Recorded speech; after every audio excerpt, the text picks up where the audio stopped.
ایک دوسرے کو عزت دو، برداشت کرو۔ میرے نبی نے فرمایا بہترین مسلمان وہ ہے جو بیوی سے اچھا سلوک کرتا ہو، اور بیوی سے فرمایا میری شریعت میں سجدہ ہوتا تو بیوی سے کہتا خامند کو سجدہ کر۔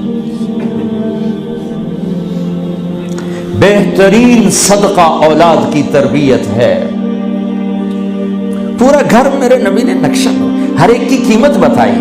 ماں تیرے قدموں تلے جنت، کا کاش میری ماں زندہ ہوتی، تم دیکھتے میں کیا کرتا، میں عشاء کی نماز کے مصلی پر ہوتا، میں سورۃ فاتحہ پڑھ رہا تھا، ادھر سے آواز آتی میری ماں کی محمد، تو میں نماز توڑ کے کہتا لبیک اماں جان۔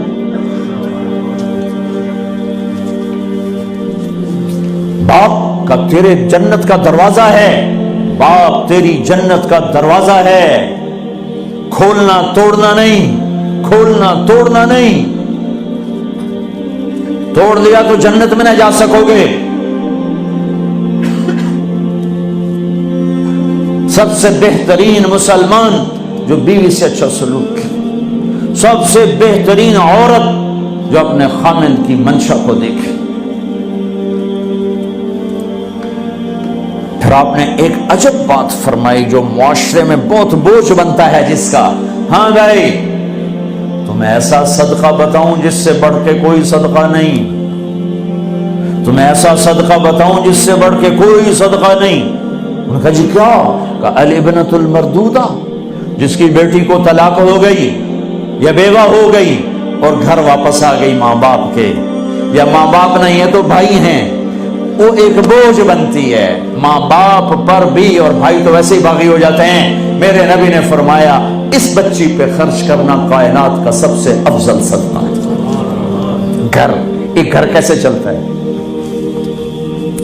ہمارے یہاں پنجاب سندھ بلوچستان سرحد میں بہنوں کو وراثت میں کوئی حصہ نہیں ملتا، سب بھائی کھا جاتے ہیں۔ میرے نبی نے فرمایا جس کو اللہ نے 2 بہنیں دیں اس نے ان کا حق ادا کیا، شادی کی حق ادا کیا۔ ماں باپ کی وراثت میں سے ہوتا ہے، اگر میں نے کوئی خود کمایا ہے اس میں بہنوں کا حق نہیں، ماں باپ سے اگر 1 روپیہ بھی آیا ہے تقسیم کیا جائے گا۔ جس نے بہنوں کا حق ادا کیا، شادی کی حق ادا کیا، اس پہ جنت واجب ہو گئی۔ جس کو اللہ نے 3 بیٹیاں دی، اس نے ان کی ڈولی اٹھائی، وہ جنت میں میرے ساتھ یوں ہوگا۔ ایک بولے اگر 2 ہوں، کہ جس نے 2 بیٹیوں کی شادی کی وہ بھی ایسے ہوگا۔ اللہ بھلا کرے۔ ایک صحابی کا کہ جس کی 1 ہو، کہ جس کی 1 ہے، اگر اس نے اس کو عزت سے رخصت کیا تو وہ بھی میرے ساتھ ایسے ہی ہوگا۔ پھر کئی بچیوں کو طلاق پڑی ہے کہ اس کو بیٹا نہیں ہوتا۔ یہاں آنے سے پہلے کا واقعہ، پنڈی سے بچی رو رو برا حال اس کا، میں تو فون سنتا ہی نہیں ہوں ایسے کہ میرا تو کلیجہ پھٹ گیا ہے۔ ہے کہنے لگی کہ سسرال نے کہا تھا بیٹی ہوئی تو طلاق دے دیں۔ میں نے کہا اس میں میرا کیا قصور ہے، اور بیٹی ہی ہوئی اور مجھے طلاق پڑ گئی اور میں گھر آ گئی 22 سال کی عمر۔ بیٹی دینے والا اللہ اور ظلم کرنے والا سسرال۔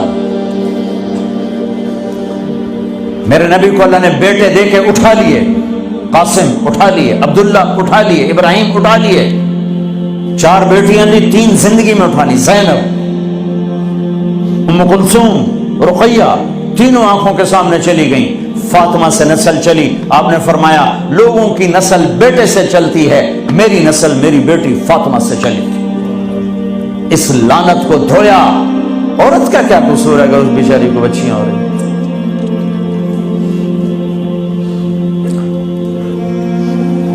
جس نے اپنی بہنوں کو حق ادا کیا، جس نے بیٹیوں کو ڈولے میں بٹھایا، ان کا حق ادا کیا، کہ جنت میں یوں ہو جائے گا۔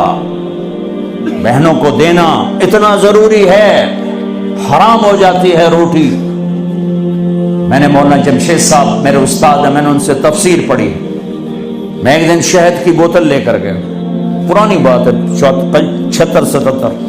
میں نے کہا حضرت یہ ہدیہ ہے۔ فرمایا کہاں سے لائے ہو؟ کہ میرے اپنے باپ ہے۔ فرمایا تیرے باپ نے اپنی بہنوں کو، تیرے باپ نے اپنی بہن یعنی میری پھوپھیوں کو، تیرے باپ نے اپنی بہنوں کو زمین میں سے حصہ دیا تھا؟